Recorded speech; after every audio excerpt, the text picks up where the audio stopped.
সবাইকে আমার চ্যানেলের পক্ষ থেকে স্বাগত জানাই। প্রথমেই তো চলে এসেছি সকালবেলায় আবারও একটা তাজা খবর নিয়ে। তোমরাও শুনলে একদম গায়ে শিউরে উঠবে, গায়ে কাঁটা দিয়ে উঠবে, এমনই একটা মর্মান্তিক ঘটনা। তো তোমাদের সঙ্গে শেয়ার করতে এলাম, না শেয়ার করে পারলাম না সেই কারণে। তো যেটা হয় মানে সবাই এটাই মনে করছে যে আবারও কি সব কিছু শান্ত হয়ে যাবে, প্রতিবাদ থেমে যাবে, মিছিলও কি শেষ হয়ে যাবে, কিন্তু রয়ে যাবে কি বলতো, একটা মায়ের নীরব বুক ফাটা কান্না। তাই তো মনে হচ্ছে আমাদের, তাই না? কারণ কি বলতো, সঞ্জয় রায় কিন্তু একেবারেই পাল্টি খাচ্ছে।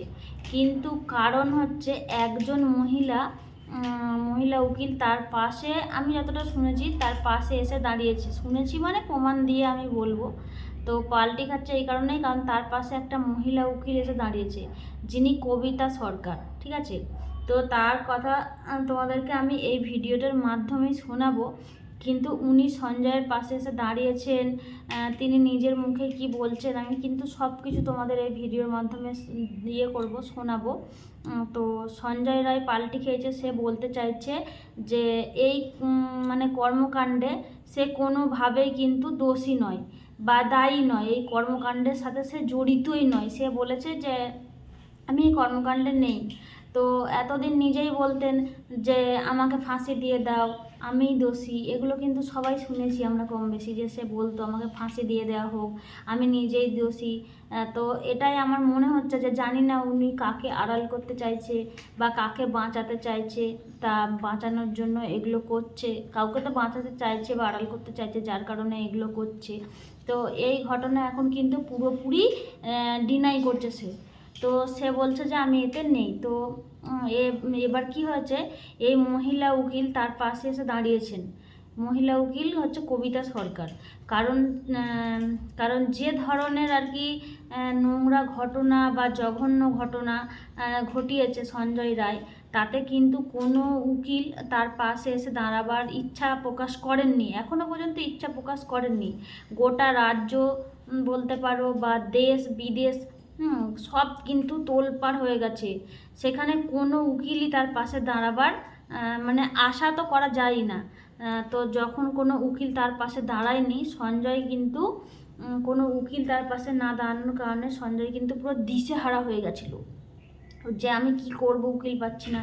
সেখানে একটা মেয়ে ধর্ষিতা হয়েছে, যেখানে আমাদের বাংলায় একটা মেয়ে ধর্ষিতা হয়েছে, কিন্তু একজন মহিলা উকিলই তাকে আবার মানে কি সঞ্জয়কেই রক্ষা করার জন্য চেষ্টা করছে। তোমরাই ভাবো যে সঞ্জয়কে রক্ষা করার জন্য একটা মহিলাই কিন্তু আবার এসেছে এগিয়ে। আর সেখানে কিন্তু একটা মেয়েই ধর্ষিতা হয়েছে। তো একটা মেয়ে হয়ে একটা মেয়ের ধর্ষিতাকে বাঁচাতে চাইছে, রক্ষা করতে চাইছে কেন? উনি কি বলেছেন সেটাও কিন্তু অবশ্যই শুনতে হবে, কারণ যুক্তির কথা আছে এখানে। তো উনি বলেছেন এটাই, যে একতরফা এভাবেই কেস চলতে পারে না। এটা বলেছে তিনি, যে একতরফা এভাবে কেস চলতে পারে না। এবার সেটা ভীষণভাবে কিন্তু কি বলতো লেন্দি হয়ে যাচ্ছে ব্যাপারটা। ওই যে একতরফা বলছে আমাকে দোষ, আমাকে ফাঁসি দাও, আবার কখনো বলছে আমি দোষী না, আমি এর মধ্যে নেই। এটা কিন্তু ব্যাপারটা কিন্তু দিনের পর দিন এগিয়ে যাচ্ছে, ব্যাপারটা লেন্দি হয়ে যাচ্ছে, ঠিক আছে? সেই কারণে কিন্তু এই ম্যাডাম কবিতা সরকার বক্তব্য এটাই ছিল যে একতরফা হয় না, যে কখনো মানে এখনো পর্যন্ত কিন্তু ম্যাডামের যেটা বক্তব্য, তিনি বলছেন যে এখনো পর্যন্ত কিন্তু এই ঘটনায় যে মানে ডক্টর মৌমিতাকে নিয়ে ঘটনাটা হয়েছে, এই ঘটনায় কিন্তু একজনকেই গ্রেপ্তার করা হয়েছে, সেটা হচ্ছে সঞ্জয় রায়। উনি সঞ্জয় রায়ের সঙ্গে আলাদাভাবে কথাবার্তা বলেছেন। সঞ্জয় রায় বলেছেন যে তিনি এই ঘটনায় কোনোভাবেই দায়ী নয় বা কোনোভাবেই ঘটনার সঙ্গে জড়িত নয়। কিন্তু ব্যাপারটা তাহলে কি? এবার তো মানুষের পাবলিকের মনে প্রশ্ন জাগবে, সবারই প্রশ্ন জাগবে যে তাহলে ব্যাপারটা কি? তো অন্য কেউ কি তার কাঁধে বন্দুক রেখে কাজ সারতে চাইছে? তো এই রকম ঘটনা অনেক কিছু ঘটছে, যার কারণে কিন্তু মানুষের মনে কৌতূহলগুলোও বেড়ে গেছে। তো সেই কারণেই উনি মহিলা উকিল মানে কবিতা সরকার, উনি এইগুলোই কথাগুলোই বলেছেন। তো আমি একটু তোমাদেরকে শোনালাম, আর এবার আমি আশা করব তোমাদেরকে ম্যাডাম কবিতা সরকার কি বলেছেন সেই রেকর্ডটা তুলে ধরতে। তোমরা চলো নিজের মুখেই তোমরাই শুনে নাও, আর শোনার পরে তোমরাই বলো যে কি বক্তব্য আছে। আর কোর্টের যত রিমান্ড ফাইলে যারা নানমুভ থাকেন, মানে যাদের যেসব আসামিদের কোনো উকিল হায়ার করতে পারেন না বিকজ অফ যে ইকোনমিক যে তাদের কন্ডিশন ঠিক নেই, বা অন্য কোনো কারণে হয়তো কোনো লয়ার আর কাজ করতে চাইছেন না, তো তার রিমান্ডের যে ফাইলটা সেটা আমাদের কাছে আসে এবং আমি তাকে আমাদের সাপোর্ট দিই। তা এটা হলো আমার একটা ডিউটি যে নানমুভ যেন কোনো ফাইল না যায়। মানে এটা মানে ইচ্ছা করে এটা নিয়েছেন সেরকম কি না, এটা আমার ডিউটি, মানে এটা অটোমেটিক্যালি আমার কাছে এসেছে, যেহেতু এই ফাইলটা ফার্স্ট প্রোডাকশনে নানমুভ ছিল and today is his second production, আজকেও সে নানমুভ আছে, যার জন্য অটোমেটিক এই ফাইল আমার কাছে এসেছে। আর যেটা হলো যে আমরা LADCA সাউথ 24 পরগনার হয়ে কাজ করছি, শিয়ালদা আমার জুরিসডিকশন, আর এখানে আমার আন্ডারে 13টা থানা কলকাতা পুলিশের আছে। সেরকমই বেঙ্গল জিআরও পুরো মানে যেটা রেল কোর্স বলা হয়, সেগুলো আপনার নৈহাটি থেকে পুরো একদম বারুইপুর অবধি এগুলো আমাদের জুরিসডিকশনের মধ্যে পড়ে। তাহলে কিন্তু এই যে অনেক লোকের যে প্রশ্নগুলো হচ্ছে যে তাহলে কি মানে আপনাদের ওপরে এই মানে এই অধিকারটা থাকে যে এই কেসটা আপনারা যদি ধরুন আপনারা নিতেন না তাহলে কি হতো?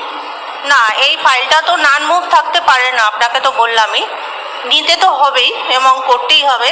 যখন আসামির মানে অর্থনৈতিক অবস্থা ভালো না, সে আজকে আমাকে যেটা জানালো, আমি যখন তার কনসেন্ট নিতে গেলাম বিফোর মানে আমার সাবমিশন অফ যে অ্যাপয়েন্টমেন্ট, তখন সে বলল যে দিদি আমার তো আর্থিক অবস্থা ভালো না, আমি কোনো উকিল রাখতে মানে সঞ্জয়ের কথা বলছি। সঞ্জয় বলল কেন উইদাউট হিজ কনসেন্ট আমি তো এগোতে পারবো না, আমি তো আর নিজে থেকে যেমন করব, ফাইলটা আসবে অবশ্যই আমি আসামির সম্মতি নেব, তার সিগনেচার নেব আমার পেপারসে। আমরা আজকে ওর হয়ে বেল ফাইল করলাম আর একটা পিটিশন দিলাম যাতে তার সঙ্গে সকাল 10টা থেকে 5টার মধ্যে কোনো একটা জায়গায় তার সঙ্গে হয় জেসি পিরিয়ডে বা আজকে তার সঙ্গে কথাবার্তা বলতে দেয়া হয়।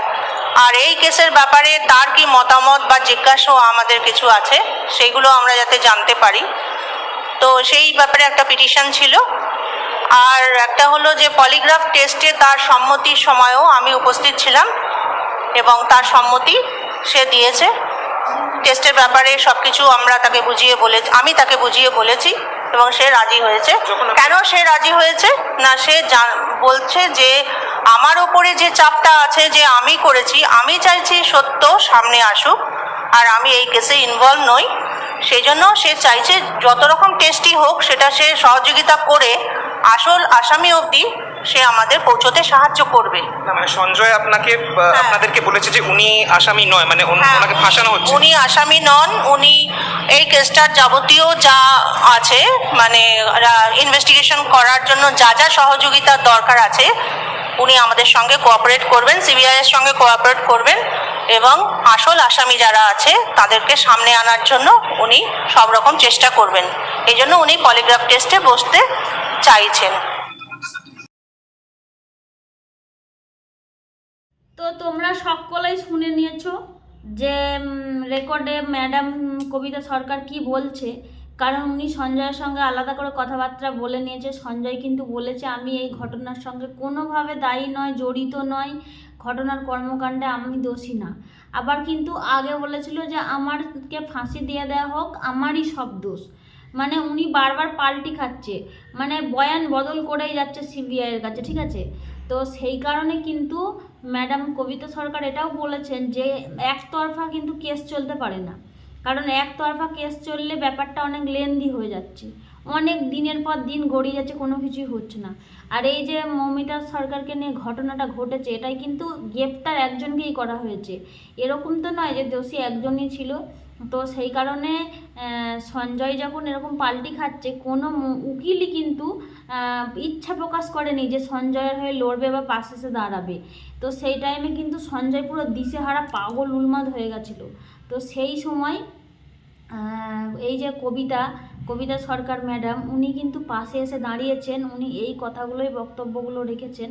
তো চলো, তোমাদেরকে আমি সবটাই শোনালাম, তোমরাই এবার বিচার করো আমি আর কি বলবো। তো কমেন্ট সেকশানে অবশ্যই কিন্তু কমেন্ট করে যেও যে কথাগুলো শোনার পরে তোমাদের বক্তব্য কি, তোমাদের মতামত কি।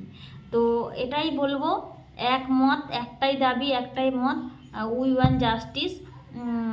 তো আমি এটাই চাই, আমি চাই দোষীদেরকে সকলকে চিহ্নিত করো, সকলকে ধরে শাস্তি, কঠোরতম শাস্তি, ফাঁসি চাই, ফাঁসি দেওয়া হোক। আর প্রত্যেক দোষীকে, বড় বড় যারা মাথা আছে সবাইকে ধরে বার করা হোক, এটা আমি চাই। তো তোমাদের যদি একমত থাকে অবশ্যই কমেন্টে বলে যেও।